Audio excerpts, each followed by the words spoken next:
you have to remember there's a microphone over there.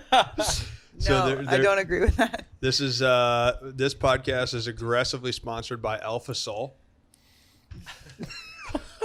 courtesy of Rachel Balkovec. Oh no! All the way from Sylvania. I mean, I just got the heritage language down. Was that nails?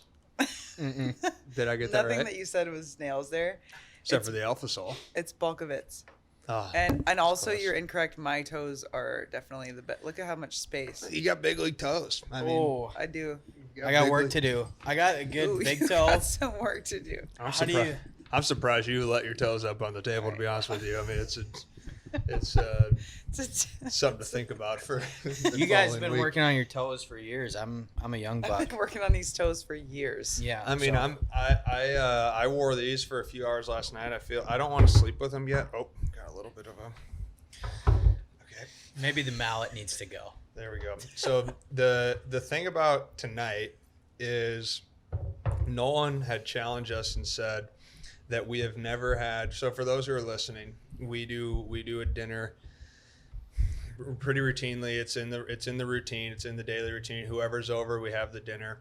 And Nolan said that we've never done a coffee, but we've never actually done the coffee buzz after the dinner. Is that accurate, or is that just subjective? It's very rare, but it rarely happens. So we say we will after we eat, and it never happens because we just lose track of time. So this is a unique scenario that we're in right now.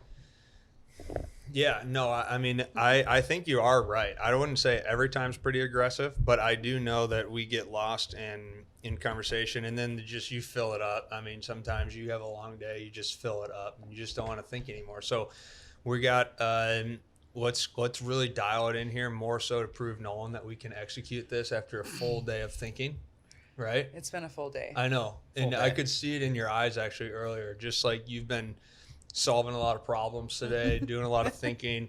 Austin, I'm not necessarily sure where you're at. I think you're doing fine. You look all right. You feel fine. Don't wait. Do you look all right? You feel fine. So I should flip that around and say, do you feel fine? You look all right. The questions. Yeah. Question, Noel. There it is. Segue to. Segue. Nolan. Sorry. Yeah. If you could witness something happen in the past for the first time, what would it be? Oh. Do you have an answer? I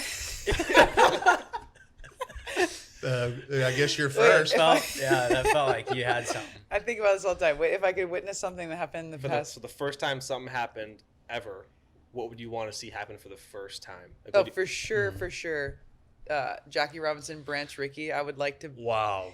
To be in the room when Branch Rickey was signing Jackie Robinson and like the whole thing was going down, and like understanding all of the back, workings of that whole situation and how the politics were involved and all this stuff. And I wish I could meet Branch Rickey actually and see that whole time. That's super cool. So, I mean, probably weird question, but I don't know. We'll find out in a second. Did you obviously watch the movie 42? Yes, but the piece of like literature that I recommend anyone who would want to learn more is a book called I Never Had It Made. It's Jackie Robinson's autobiography. Have you read it? No. Powerful. Because like the much better than the movie. So much more in depth, and just it's still, the movie does a good job kind of painting like the struggles he went through, but he talks about in the book, like basically the book title is I Never Had It Made, because he had like a horrible career and like was constantly under stress and strain from discrimination and just like, I mean, he just basically did not have fun. And now we see like the pictures of Jackie Robinson are like, just like, everyone loved him, and he had a little trouble at the beginning, and then he, and he talks about like some real deep stuff. And in the book, now that, everything is kind of coming full circle, and with Kaepernick a few years ago, but now of course all the kneeling during the anthem, in the book he says, I cannot stand and salute the flag because of like what I've gone through, because it's like, it's really deep. But also he talks a lot about Branch Rickey, and there is no Jackie Robinson without Branch Rickey. And so he talks a lot about how Branch Rickey was a father figure and a supporter to him. And obviously, like, I resonate a ton with like just the men who've supported me and reached out to me and given me a hand. So yeah, really powerful piece of literature. And I just wish that I could have met Branch Rickey and known his vision and why he was so adamant about, making it happen. Does that explain that in the book at all about why was Branch Rickey different? He was a visionary in many ways. Like he was kind of the godfather of the minor league system, actually. And he did a lot of things differently, and that was just one of them. Yeah. But yeah, I don't know, like the book goes into more detail about some of the politics surrounding it too, Sure. where I think it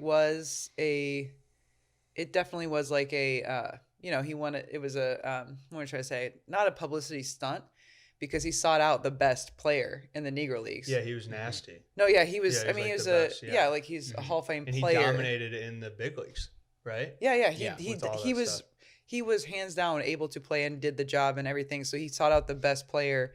So it wasn't just a publicity stunt. Like, let's just stick whoever we can up there. He well thought out, but he just was like, there's all this talent in the Negro Leagues. And I think it was kind of a business move and also on his heart and also good for publicity, all of it. He just was like, we need to put Jackie Robinson there. Yeah, either way, he did it, right? I mean, he just did it. So that's, I guess you should probably go next. I just feel like, my answer is going to be a little bit different route. Yeah, mine was going to be about like aliens or something. Oh, gosh. Wait, what was the question again? In history, like something that's happened. Something like, what would you like to go back and see happen? Marty's like, aliens. Like the first UFO sighting, maybe. Yeah. Like, what was it? I don't know. That's not bad. That's a good. No, I'm gonna go like much more local. I'm staying baseball, but am I good? I think you're all right. Yeah, just the first time the Twins won the World Series, like sheer like my own personal childhood. Like I would have loved to have been a part of that and experienced that. And now that's like, I think everyone can sort of relate to that on some level for their own team, but I still haven't seen a championship from my city other than the Lynx, which I happen to not have a fond knowledge of. But I would love to see like one of my favorite teams from growing up win a championship. Sure. So 1987, Minnesota Twins. That's when they won it? Wow. That was 2 years before I was born. Mine's got to be, I would want to sit. Now, in the broad spectrum of this, I'd want to watch a gladiator fight in the Coliseum. That's a good one. I would love to have been sitting in that. Oh, yeah. Now, not that I'm barbarically thinking here, Noel, but that has just got to be epic, because what I think had to have happened is that has to be equivalent to being, and we were talking about this early this morning in the sauna, but that has to be equivalent to like modern day football, except that just obviously people died in it. But I would be curious, were the fans the same? Like, did you tailgate? Did you tailgate before the big event? So true. Yeah, did you? And then some people wore like lion manes, and then some people wore like, they were like cheering for teams. Like, did you have scouting reports? Was there? I mean, there's obviously betting going on. You had to have your favorite. Yeah, that's what I'm saying. Like, was it favorite like lion? Lion, like that would be weapon. Like think about having just a breakfast with your family and going all right, everyone, get up get in the wagon or whatever the chariot, we're heading down to the Coliseum, see who wins today. Like that would be gnarly. But more specifically, I wish I could be Maximus in this situation with Marcus Aurelius. But if I could witness, because I really do think, I know they made a movie about this, I really do think Marcus Aurelius talked to Maximus at some point when he was dying. In old Marcus, he looks at Maximus in the part, oh shoot, little staticky there, probably just because it was really happened. But anyways, the part where Marcus looks at Maximus and he goes, there was a dream once that it was Rome. And then he goes, so much as a whisper. And I really feel like that had to have happened. So I wish I could have listened as Marcus was going on his last final days. If I could have been Maximus and heard this guy basically giving me the whatever it would be called, giving me the Caesarship. Or I'd like to see him saying to this guy, I'm going to break all the family tradition and give you the keys to the castle, and I want you to change it. I think that'd be epic to watch. It's a good one. Fair. It's Yeah. deep. Yeah, It's super way deep. back. Yeah, they were eating grapes back then. They were feeding people grapes. That was what was really happening. Yeah, I have to sit like this. I feel like I can't hear myself. I know. It's kind of a. It's a very uncomfortable buzz Move your today. microphone. It doesn't move. It's a very uncomfortable buzz today. Sit like this. Go ahead. What is the most unique part about yourself? Oh God. Jeez. What is the most unique part about yourself? Before we answer this, I think the uniqueness of the question is that it's entirely like it just is. It's no one else could really like think about it besides yourself. You know, like you could. Like, it's just such a unique thing. So I'm trying to think with that uniqueness of what do I do that's unique to myself. Do you see what I'm saying? Like the uniqueness of yourself has to be unique only to you. You know Yes. what it is. Like it has to be unique what do to you you. do different than what you think people do? Oh. I took it. I had it more of a like. What do I do that's unique that I think is unique to me? It's Yeah, the I same think we're saying the question. same that's thing. the same. Marty, I'm Long gonna day. I'm gonna Long take day. this one. Go ahead. I'm gonna go first. Yeah. Remember, bad positioning today. Pardon me. Go ahead. Why are you sitting like that? I feel like I can't hear myself. Up All right. Well, when I'm talking, sit up straight. Okay. Okay.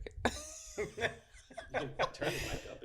All right. Anyway, I think most people. Well, I do a lot of weird things and a lot of unique things, so this is an easy one. But I think that the really unique part is that I do like a breadth of unique things. Like I do a lot of weird things. Mm-hmm. Some people are just like really into, sauna and ice, and then they don't lift or they don't. You like just like I like to go. I go to like a lot of different corners. I think, literally like in the world maybe also. So I think some people might think like, oh, the most unique thing about you is like, you're a hitting coach for the Yankees and also you're a girl.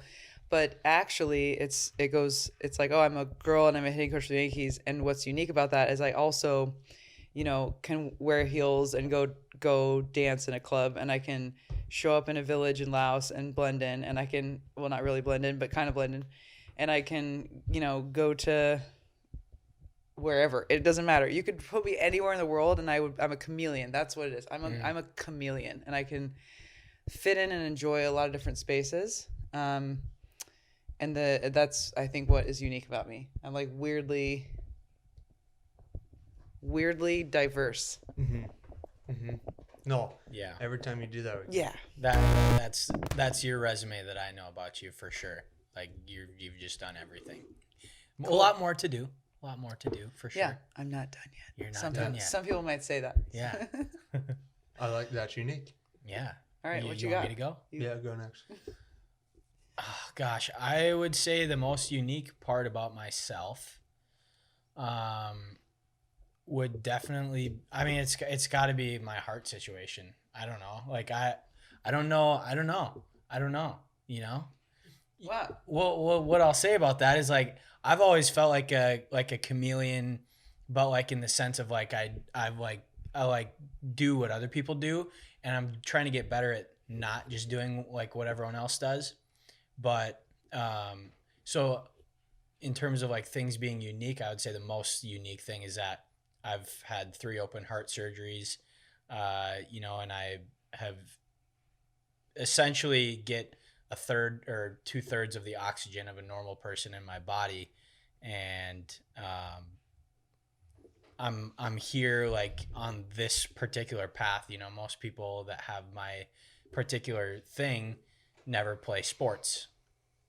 I happen to play, sports in college. I happen to, coach at the college level. And now I'm working with high school, college, professional athletes on like not only the mental side of the game, but now I'm even talking about the physical side of the game too, which is really unique, I think, for someone in my situation. Yeah, That's really unique. You have a cow valve, right? Oh, I have a cow and a pig valve. Yeah. I mean, that's pretty unique. You just said, Yeah. I don't know. At the beginning, you're like, yeah, I don't. There's This guy's got this guy's part cow and pig over here. And that's I've rather always unique. I've always even said, perhaps the cow or the pig was a girl, I'm also part female, which would be wild to think about. Whoa. But I don't know how that works. Do they give the male I cow think- valves to the males? Or How do we arrive at this conversation? Yeah, I would more so. I'd probably keep that one off air.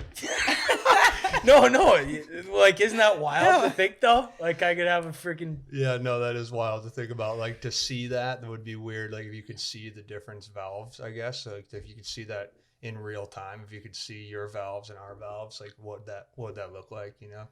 Yeah.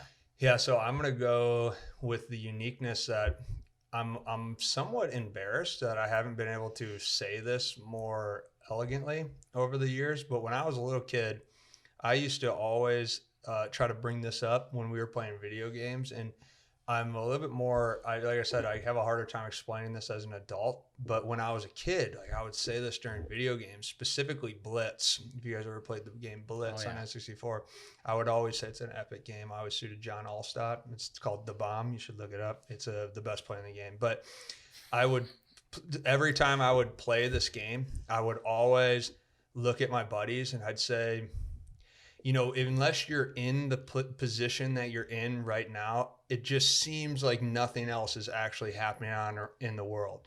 You know, like I know that there's people playing video games somewhere else in the world.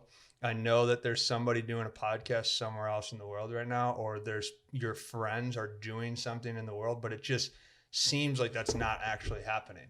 You know, so I've always thought to myself, is this the only world that's happening? And then once I see those people, like they come and they start living their world, you know? So I've always thought about that, and I've never been able to say it how I actually hear it or see it in my mind to articulate it well enough as an adult. So I don't say it that often, obviously, but I do think that. I think that I'm not confirming that this happens. It just seems like where you're at, it's hard to comprehend that somewhere else people are doing things that you know very well. Mm-hmm. Like it just seems like it's hard to put your mind in the space that your family could just be having dinner somewhere right now, you know, or your friends are just hanging out watching TV, like talking to somebody else that is not you, and they're not even thinking about you, and you're not even relevant in their specific moment. And to kind of go, because you can only always see your world. Like right now, I can just see out the window, I'm talking to you guys, but then there's other people talking to people somewhere outside of here. So I've always thought, like, am I unique in thinking that, or is that really happening? You know? Harvey Martin for president.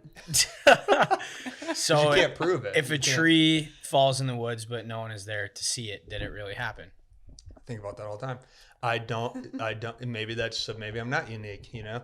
But in my opinion, no, right? You would just show up at some point and the tree would be down, and you would just see that the tree is down. But that's what's happening somewhere along the way. It's like there's noise at the top of Mount Everest right now. And I can't even comprehend that. Yeah, well, you know what's changed that a little bit since you were a kid is like in the internet.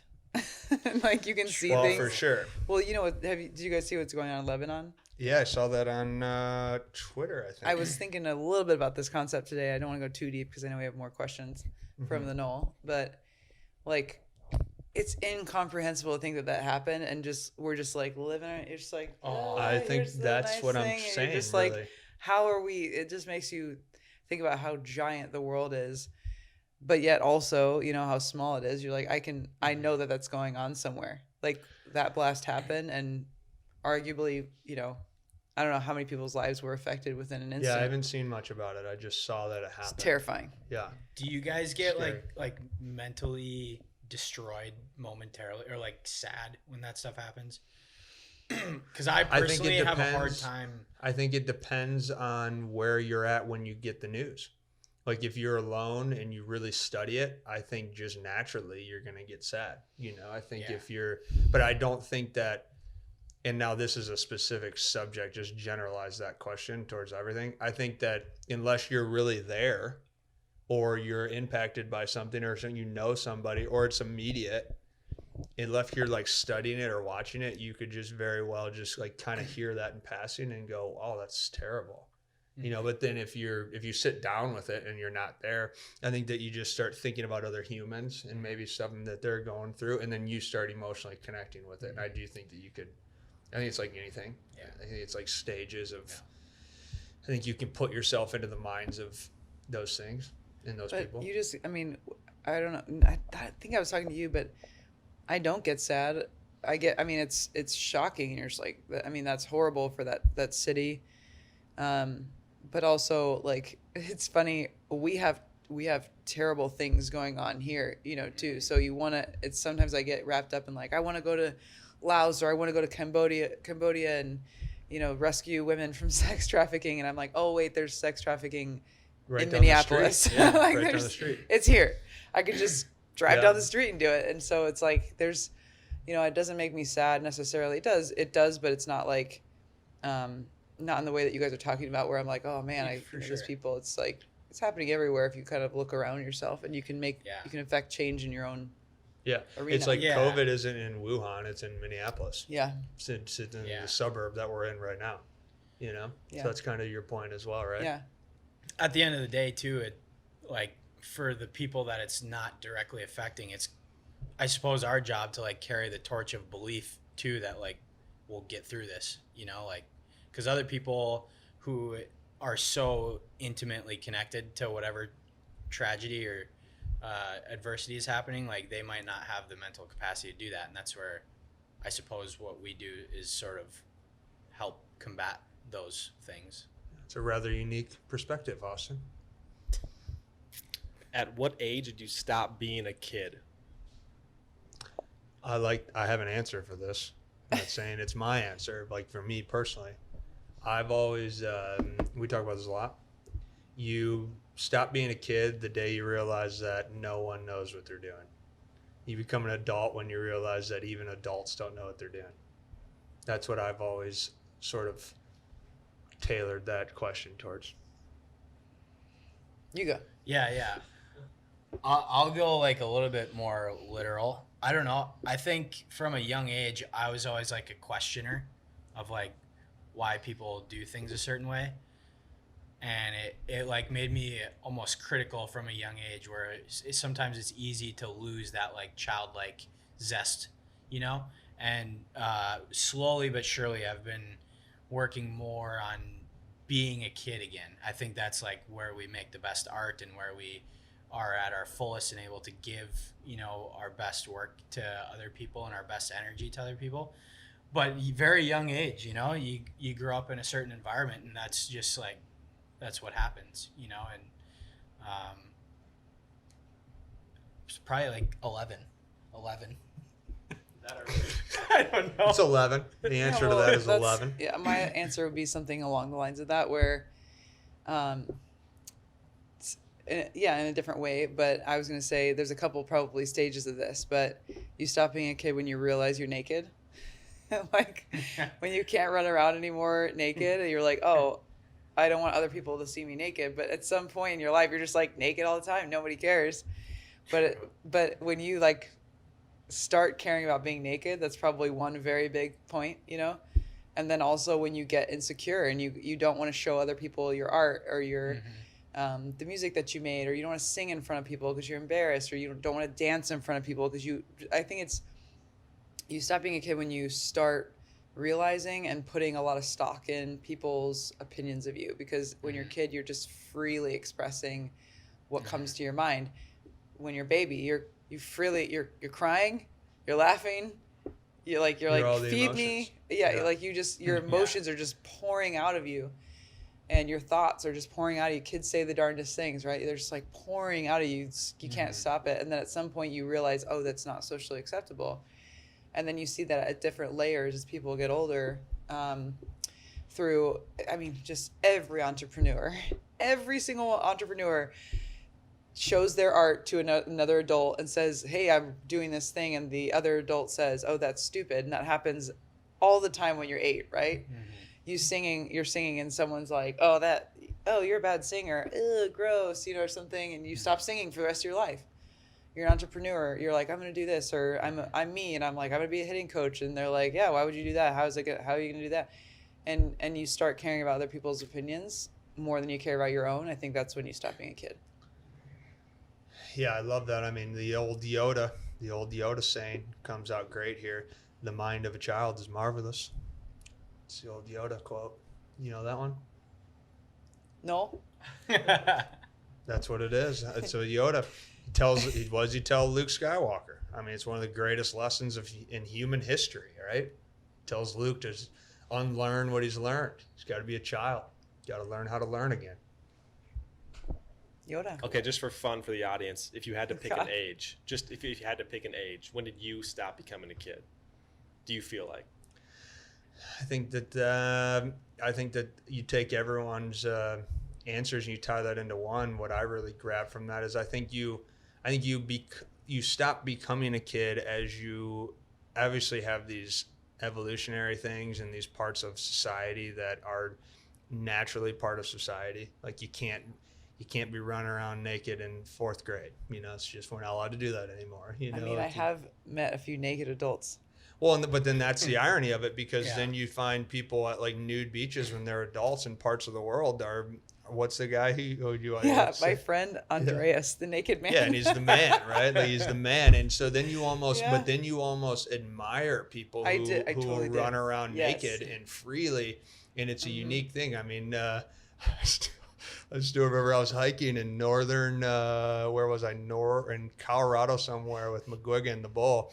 And we were trying to find a hot spring for like hours. We were hiking for hours. We were in the middle of nowhere for hours.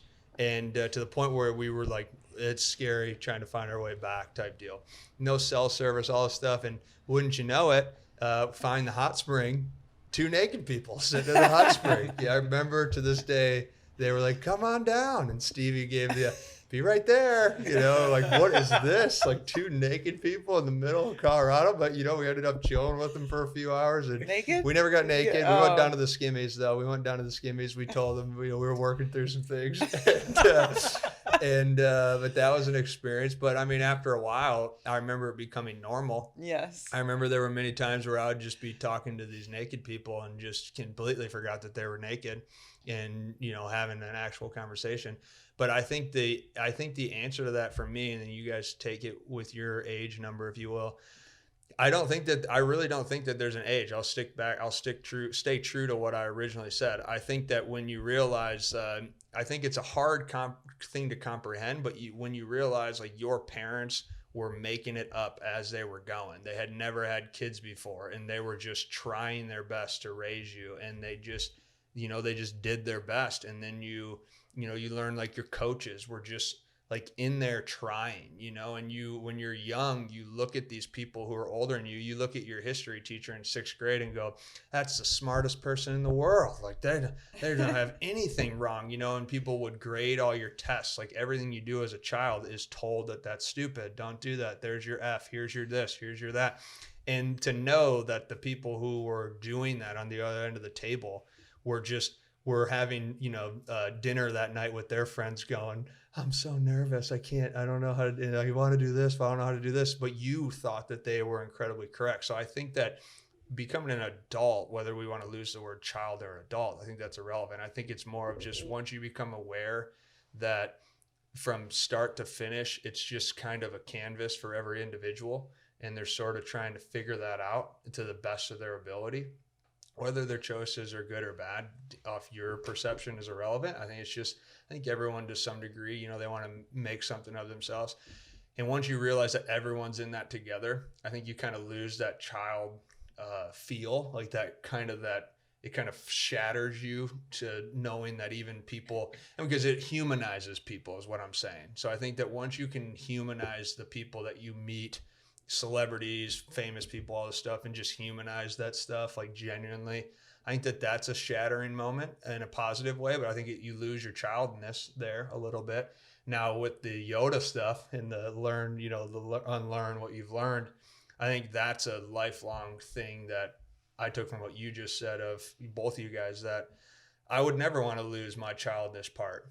I don't want to lose and I'm not saying I need to run around naked on a beach, but I don't want to lose the ability to be a child. Like I don't want to lose my ability to learn like a child. I don't want to lose my happiness, my joyous, childish like activities. I think that would crush me if I lost that for sure. So I try to actively just remind myself that, and just, you're just a, at one point we were all just a little baby. Like I think about that all the time. I was just a little dumbass baby, like walking around, just falling over myself. Like I think that's, I was a baby, and then so were you, and so were you, So what age do you?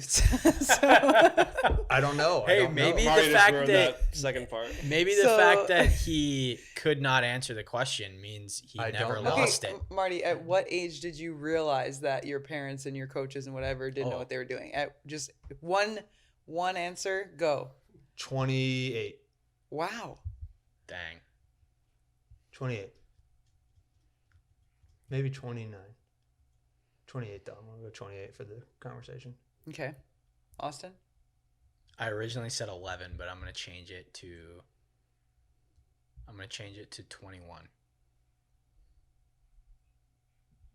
Oh, I could go one of two ways. I would say I'm either still a child in the sense where I'm just like running around naked on a beach and whatever. But also there's like a distinct moment when I was 16. I like fought with my parents about going to this Texas softball camp in Austin. I like bought my own ticket, bought my own way, paid for everything, and they didn't want me to go, and they were like, be practical. And I think that was probably the first moment in my life that they actually ended up letting me go, and I was surprised, and I was like, oh, like I'm in control here. And also they realized that I was crazy. So they just, so I think there was like a moment when I was 16 that I can distinctly remember feeling like, okay, I can make decisions and change the route of my life without my parents. But also I'm just childlike in some ways where I just don't care. Just run around naked. Love it. 100%. Not literally. Well, sometimes literally, but not really. Yeah. What was the first thing you bought with your own money? I hate buying things with my own money. Do you remember the first thing you bought when you had money? Like you made your first money? Yeah, I should know the answer to this. I feel like I know the answer to this. If you guys, if it pops in your head, remember it. I bought a football helmet, Robert Porche's football helmet, and my dad and I like split it. And I had $60. I remember that. And I spent the $60. I wore the helmet, loved it for about 3 weeks. And then now I still got the helmet.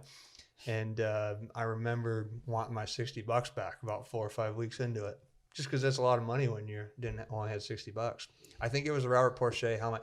No disrespect to Robert, great player, awesome.